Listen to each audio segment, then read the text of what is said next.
अस्सलामुअलैकुम नाज़रीन इकराम, रोशनी light channel की तरफ से आप सबको खुशामदीद। नाज़रीन इकराम, मेरी आज की वीडियो कुरैश उस्मान की किस्त नंबर 177 के ट्रेलर 2 के बारे में है।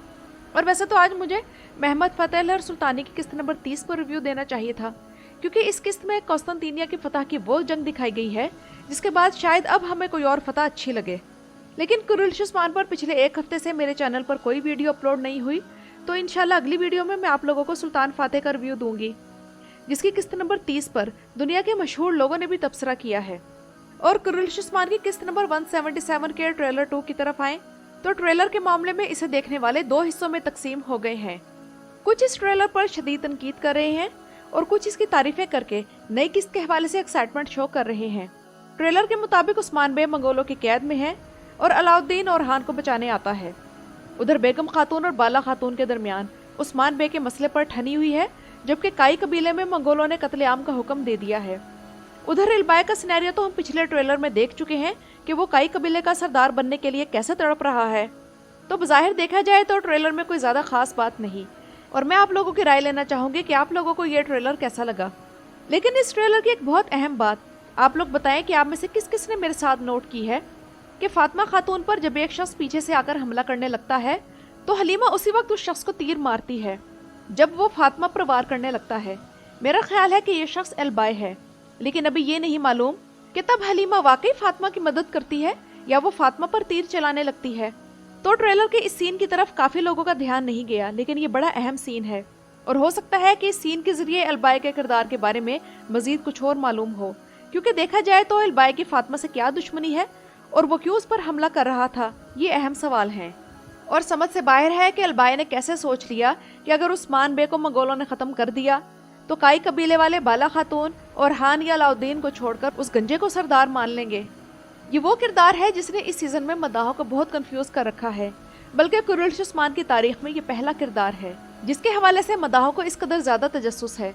और मुझे मंगोलों से ज्यादा इल्बाई का सिनेरियो देखने के लिए अगली किस्त का इंतजार रहेगा, क्योंकि ये कैसे मुमकिन है कि इसने सिर्फ मंगोलों का एतमाद हासिल करने के लिए काई कबीले के कुएं में जहर मिला दिया हो और सारे कबीले की जान दांव पर लगा दी। बेशक माजी में इसने सोफिया को फॉलो किया और अपनी जान को भी रिस्क में डाला, लेकिन इसने सिर्फ यही नहीं किया बल्कि पिछली किस्त में कराचा हिसार का खुफिया रास्ता भी मंगोलों को बताया, जिसका नतीजा और हान और बोरान की कैद और तशद्दुद की सूरत में निकला। फिर उस्मान बे को भी मंगोलों के जाल में फंसा कर ले गया, और जिस तरह के जुमले वो खुद से बोल रहा था इससे लग रहा है कि ये अच्छा आदमी नहीं है। लेकिन ये बात माननी पड़ेगी कि इस प्लॉट ट्विस्ट ने ड्रामे में इंटरेस्ट बढ़ा दिया है। ट्रेलर की एक और खास बात उस्मान बे का अपनी जंजीरें तोड़ डालना है। इस सीन को कुछ मदाहों की तरफ से शदीद तनकीद का निशाना बनाया जा रहा है। किसी का कहना है कि ये उस्मान बे है या हल्क जो जंजीरें इतने आराम से तोड़ दी। किसी का तबसरा है कि उस्मान बे ने तो खान बाबा को भी पीछे छोड़ दिया। अब आप में से वो लोग जो पाकिस्तान में नहीं रहते या पाकिस्तान में तो रहते हैं लेकिन खान बाबा को नहीं जानते, तो देखें ये है खान बाबा ऑफ पाकिस्तान। पर मैं तो पहले भी कह चुकी हूँ कि कुरैश उस्मान वालों को खान बाबा को भी एक जंगजू के तौर पर लेना चाहिए। लेकिन ये उस्मान बे के किरदार के साथ नाइंसाफी है कि अब इनका मुकाबला खान बाबा से किया जाएगा, जबकि कोई उस्मान बे को जैकी चैन बुला रहा है। तो मैं तो यही कहूँगी कि हो सकता है कि ये सीन ख्याल हो, ऐसी गैर हकीकी चीज़ महमद बुज़दैक रियल में नहीं दिखा सकते। और उस्मान बे का जंजीरें तोड़ डालने से ज़्यादा गलत चीज़ ये है कि काई कबीले से उस्मानी झंडे उतार लिए गए हैं, क्योंकि ये वही काई कबीला है जो दुर्रुल शार्तरुल के दौर से इंतहाई काबिल एहतराम काई कबीला था। बहरहाल ये एक तारीखी ड्रामा नहीं बल्कि एक फिक्शनल पीरियड ड्रामा बन चुका है, जिसमें सिर्फ कुछ तारीखी किरदारों और कुछ तारीखी वाक़यात को लेकर फर्जी वाक़यात और कहानी दिखाई जा रही है और मकसद सिर्फ एंटरटेनमेंट है। और बाला खातून जिस तरह अपने दोनों बहुओं के साथ मंगोलों से लड़ने आई, तो बाला खातून, गोंचा और होलो फिरा को इस ड्रामे को नापसंद करने वाले पावर रेंजर्स कह रहे हैं और ये मीम सोशल मीडिया पर शेयर की जा रही है। बहरहाल हेटर्स जो भी कहना चाहे कहें, लेकिन ये बात याद रखें कि पावर रेंजर्स देखने से बच्चों पर नेगेटिव असर पड़ता है और वो बच्चे सख्त मिजाज बनते हैं और अपने दोस्तों और क्लास फेलोज को बुली करते हैं, जबकि ये सीरीज यानी कुरैश उस्मान बच्चों को ये सिखाती है कि किस तरह बड़ों की इज्जत करनी है और हर एक के साथ इंसाफ से पेश आना है और अपनी इस्लामी शिनाख्त पर क्यों फख्र करना है।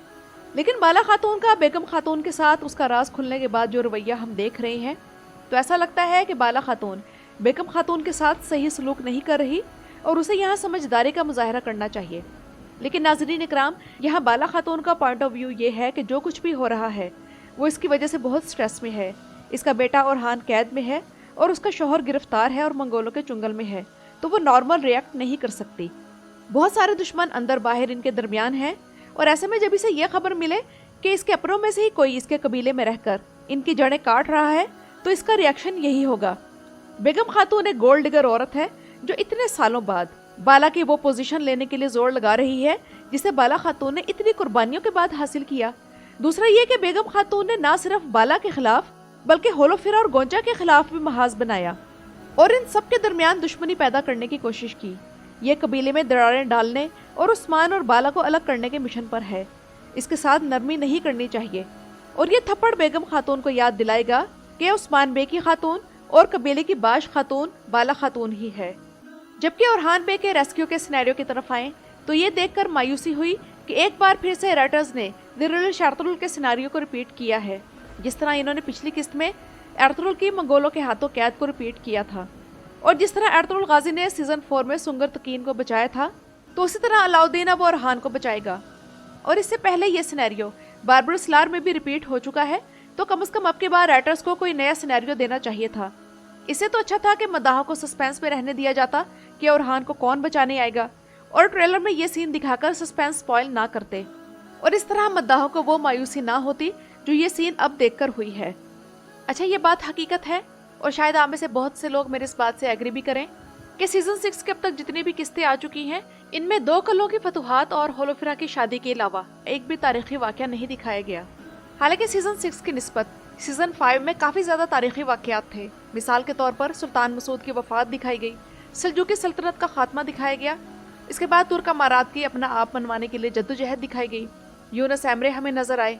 اس کے علاوہ ایک بازنطینی شہزادی کی الخانی سلطنت کے ایک کمانڈر سے شادی میں ناکامی، چاودار تاتار قبیلے کی آمد اور ان کا کراچا حصار میں قتل و غارت کرنا۔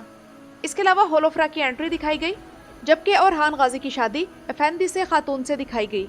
اس کے علاوہ 3 تاریخی قلعوں کی فتح ہوئی، اور آخر میں عثمان بے کا اپنی خود مختار اور آزاد امارت کے قیام کا اعلان تھا۔ تو ان تاریخی واقعات کو سامنے رکھے تو سیزن 6 میں تاریخی واقعات کی بہت کمی ہے، جبکہ اس قسط میں براک کا ہیئر سٹائل آخرکار بدل گیا ہے، اور ایک بیہائنڈ دا سین تصویر آئی ہے جس میں ان کے بالوں کا سٹائل مختلف ہے اور وہ سیدھے ہیں۔